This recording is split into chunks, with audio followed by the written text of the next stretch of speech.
My brother slept with every woman I ever loved, so I hired the woman who ruined his life to pretend to be my girlfriend. I didn't just hear them, I felt it. The bass from the party downstairs shook the floorboards, but it wasn't loud enough to cover the sounds coming from the guest bedroom, my bedroom. I stood in the hallway holding a velvet box that seemed to burn in my hand. Inside was a 3-carat diamond ring. I had spent 6 months saving for it. That night, I planned to propose to Sarah in front of everyone. Instead, I was listening to my older brother, Paul, say my girlfriend's name behind a locked door. Most people would have kicked the door in. Most would have shouted, thrown a punch, and made a scene. I didn't. I walked into the bathroom, turned on the cold water, and looked at myself in the mirror. I appeared calm, too calm, because this wasn't the first time. It wasn't even the second. It was the 5th time Paul had taken something from me simply to prove he could. He didn't love Sarah. He didn't even like her. Just a week earlier, he said she had annoying ankles. Paul doesn't want women. He wants my women. He wants the satisfaction of snapping his fingers and taking the one thing that matters to me. He enjoys the power and the humiliation, especially knowing I'm the younger brother who forgives him because family comes first. I studied my reflection, tired eyes, jaw clenched tight, and realized something. I wasn't heartbroken. I was finished. I slipped the ring box into my pocket, went downstairs, took a bottle of scotch from my father's cabinet, and walked out the front door. I didn't cry. I sat in my car and made a plan.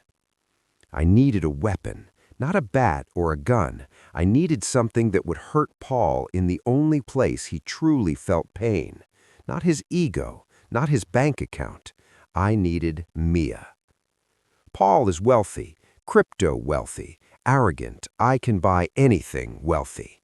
But 2 years ago, he went through a brutal divorce. His ex-wife, a kind woman named Julie, left with half his fortune, the beach house, and his dog. Paul was devastated, not over Julie, but over the money. He swore he would destroy the lawyer responsible. He never faced her directly. He skipped mediation and sent junior associates instead, but he hated the name on the paperwork. M.V. Sterling. I searched her name in my car. Mia Sterling, high-stakes divorce attorney, the husband hunter. Her photo on the firm's website stopped me. She wasn't just a lawyer. She looked strategic and controlled in a Prada suit. Sharp, dark eyes, hair like spilled ink, and a smile that suggested she knew exactly where you hid your assets. She was intimidating. She was ideal.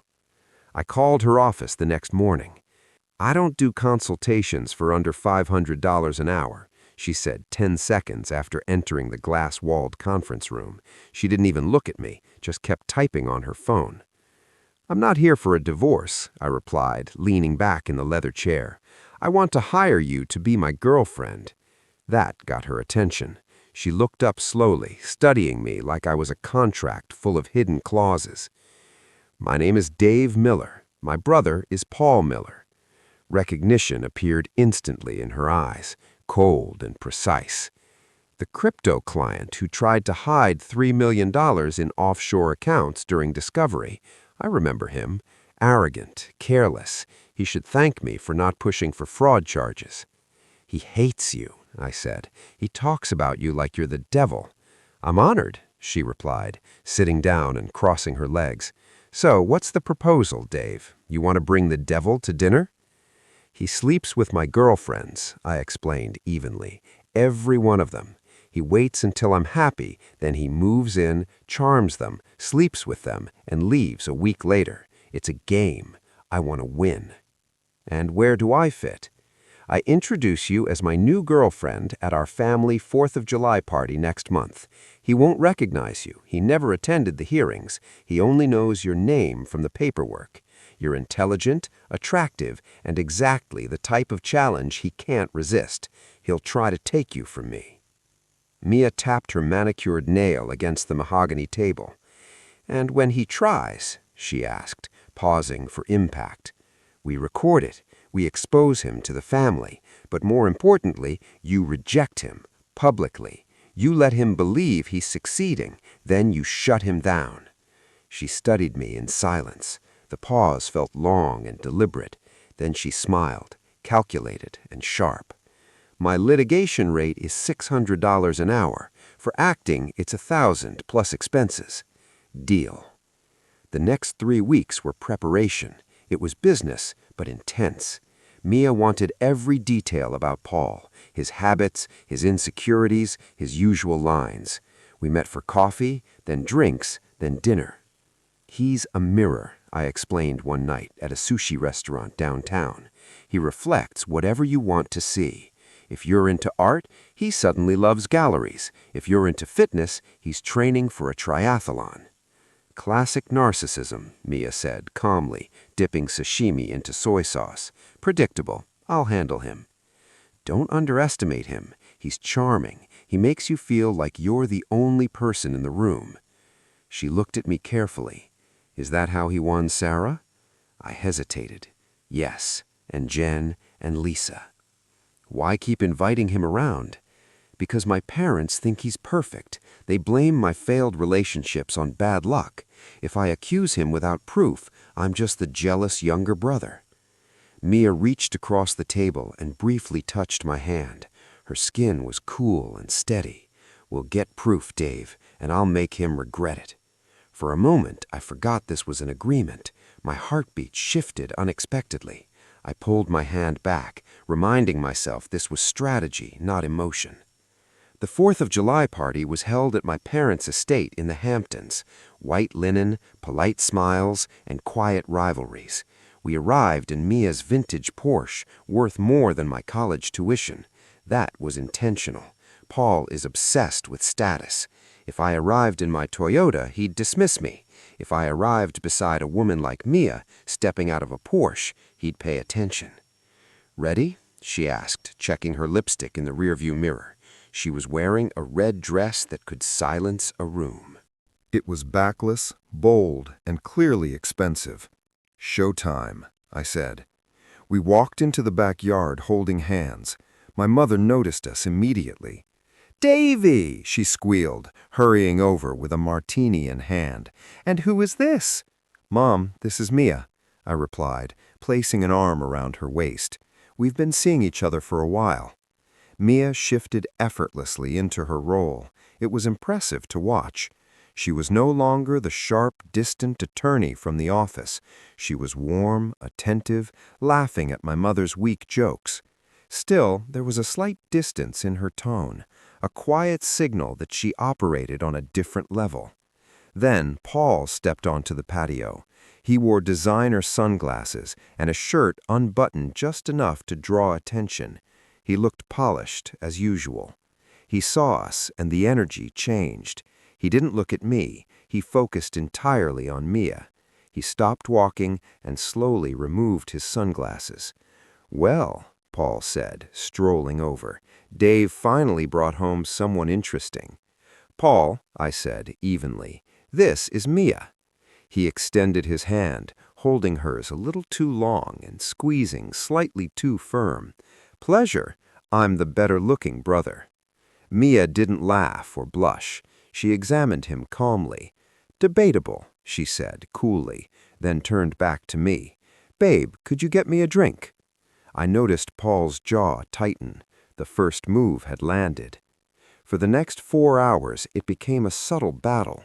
Paul stayed close. He interrupted conversations. He tried to outshine me, talking about investments, luxury cars, and trips to Dubai.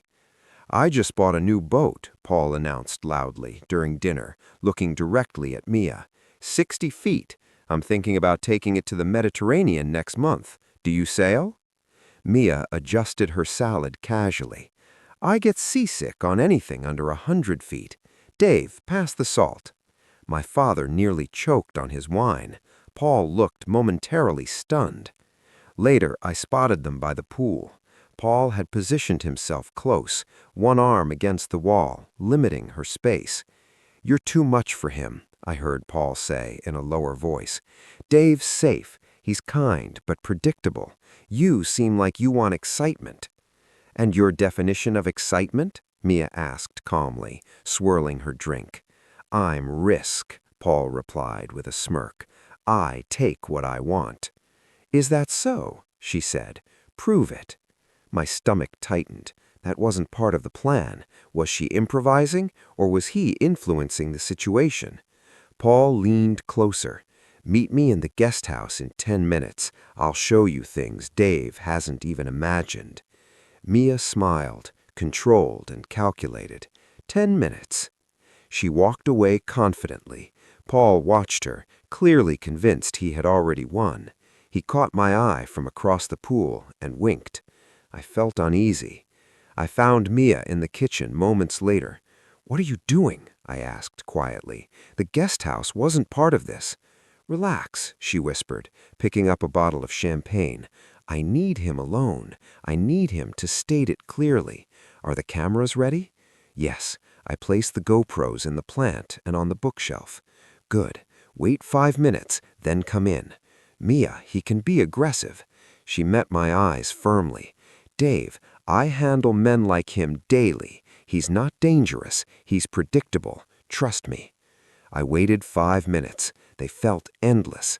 My mind ran through every possibility. Her losing control of the situation. Him crossing a line. Then I walked to the guest house. The door wasn't locked. I pushed it open. Paul sat on the couch, part shirt open. Mia stood across the room, holding her phone. "Come on," Paul was saying. "Put the phone away. Dave doesn't need to know. He's used to it. I share everything with him, or he shares with me." "Does he?" Mia asked, evenly. "Does he know you slept with Sarah in his bed while he was buying a ring?" Paul laughed. It was cold and unapologetic. "Sarah was easy," Paul said with a laugh. "She was practically asking for it. Dave's girlfriends always are. They notice confidence and come running. Dave just keeps the seat warm until I decide to sit down." I stepped fully into the room. "Is that what I am, Paul? A seat warmer?" He jumped, quickly standing and buttoning his shirt. "Dave, relax. Nothing happened. Mia just wanted a tour." "Stop," I said evenly. The adrenaline was there, but my voice stayed controlled. "I heard you. You said my girlfriends are easy. You said you take what you want." His brief panic faded, replaced by his usual superiority. He looked at me almost sympathetically. "Don't overreact. If she wanted me, that's her choice.